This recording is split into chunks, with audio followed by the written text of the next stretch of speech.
Now, the Hillbots, the Hillary Clinton supporters who attacked me as a Russian agent, attacked Glenn Greenwald, Jimmy Dore, I mean, any progressive.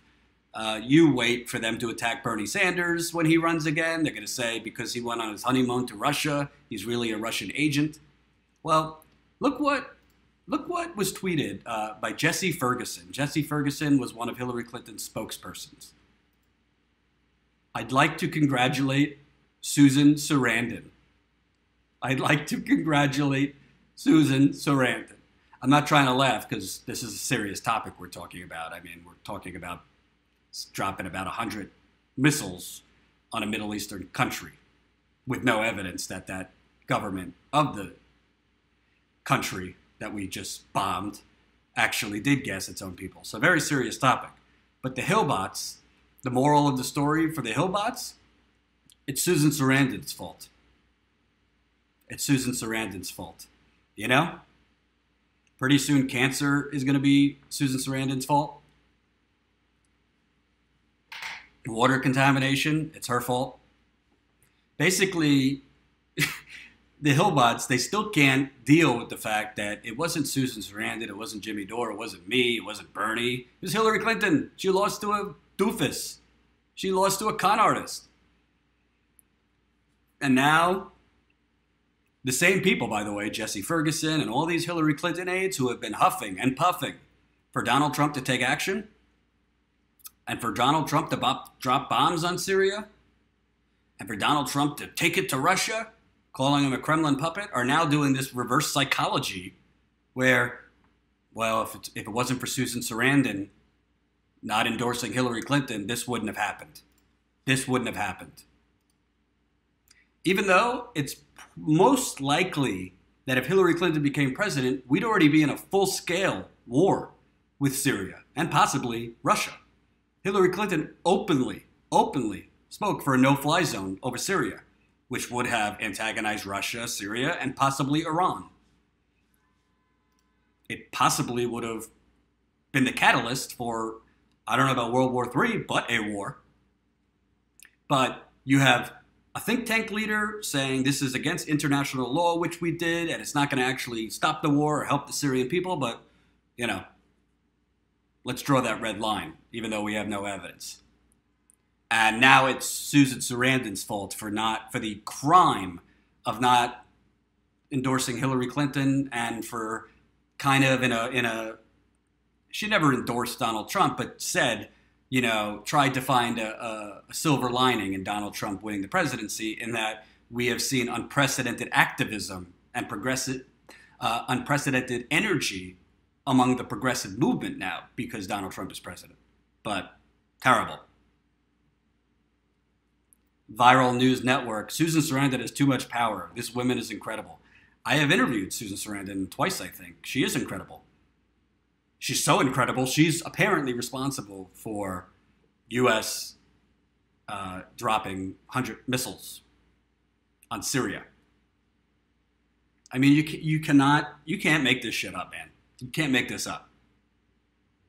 So Susan, I might reach out to you, find out what your secret is, find out if you have a diet, like some hidden bunker in your estate in California, find out if you have a secret army behind you. So when you're not filming great movies, it's out of control. So at this moment, the UN Security Council is meeting in an emergency meeting about these airstrikes. Russia has obviously condemned these airstrikes because, like I said, they are not legal. They are not legal airstrikes. We are breaking international law. But we seem not to care. We seem not to care. And press the share button so we can get this out to as many people as possible. And there's also another element here. There's another element here.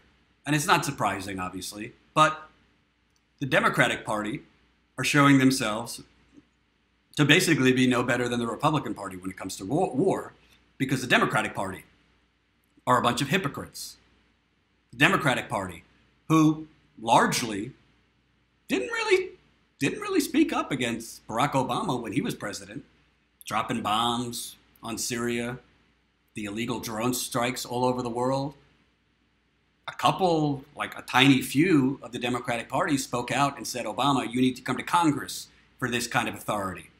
Do you remember the Democratic Party en masse criticizing, condemning, attacking President Obama for illegal airstrikes on Syria? Or the endless drone strikes, which, by the way, breeded way more terrorism?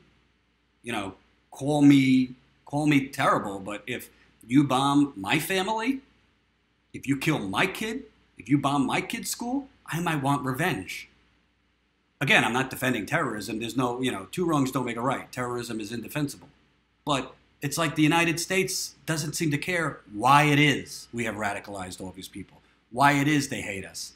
They don't, as George Bush loved to say, hate us for our freedom. They hate us because we're literally invading their countries, bombing them endlessly, killing them and their families. That's why they hate us. So the Democrats, who said and did nothing when it was Obama, breaking international law and not following the U.S. Constitution, all of a sudden, quote unquote, here's the headline, Democrats blast Trump for not seeking congressional approval for Syria strikes.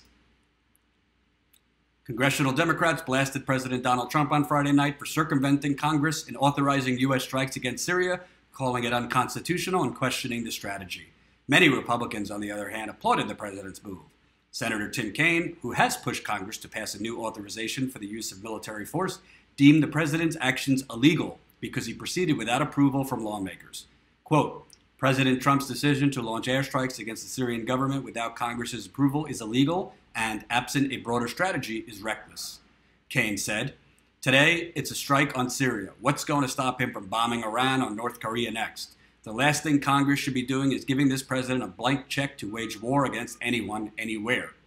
House Minority Leader Nancy Pelosi said in a statement that the Syrian regime's chemical weapons attack was, quote, a brutally inhumane war crime that demands a strong response. However, she said Trump must present a more comprehensive strategy on Syria to Congress and seek lawmakers' approval. Representative Eric Swalwell of California tweeted that it was the same as when Trump struck Syria last year without congressional approval. Quote, what changed? Zero. They're still using chemical weapons. This is the result of a failure to have a strategy and engage in Middle East countries to solve this problem.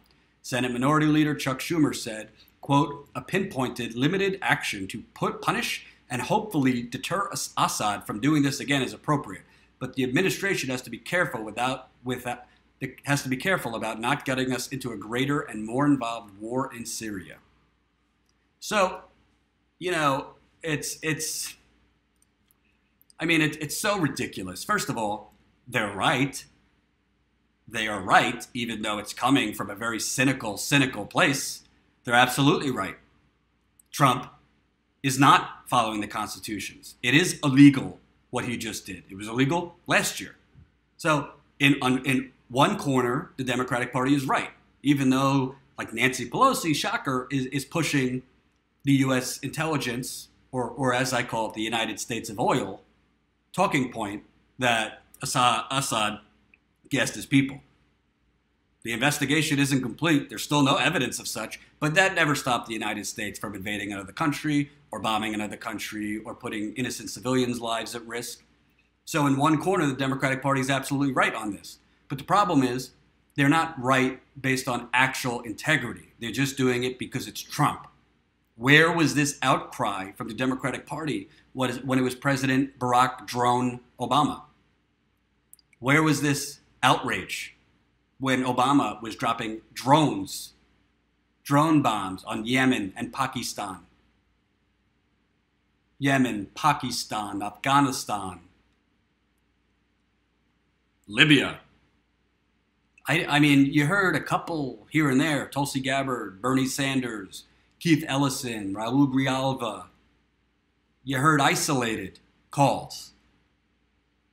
But you didn't particularly, I didn't hear Nancy Pelosi then. I didn't hear Chuck Schumer then.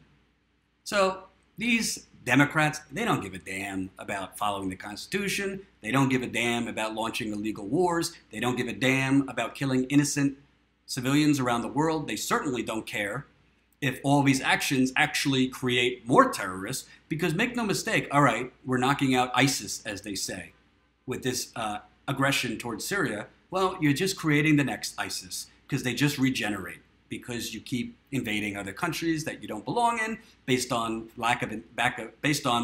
basically a mad dash for their oil. You don't actually have confirmed intelligence. And if they do have confirmed intelligence, they don't actually provide us with the evidence. Do you ever notice that NBC News, ABC, CBS, PBS, and MSNBC, CNN, all they do is just report U.S. officials have confirmed? That's not journalism. Okay, if they've confirmed it, can you please tell us what that confirmation is based on? What is the confirmation that Bashar al-Assad just gassed his people? Which, by the way, as I reported, he's essentially won the war. The Syrian government has taken back 90% of Syria from the rebel army. So it seems that every time Bashar al-Assad makes gains, and basically, the rebels and the Syrian government were actually in negotiations. That's not reported on CNN. They were in negotiations right now. Graham Swallow says, the UN meeting of the Sarandon Council. Yeah. What is the common sense reason that Bashar al-Assad, while the rebels and the government of Syria, his government, are negotiating, why would he launch a chemical weapons attack on his people? It makes no sense.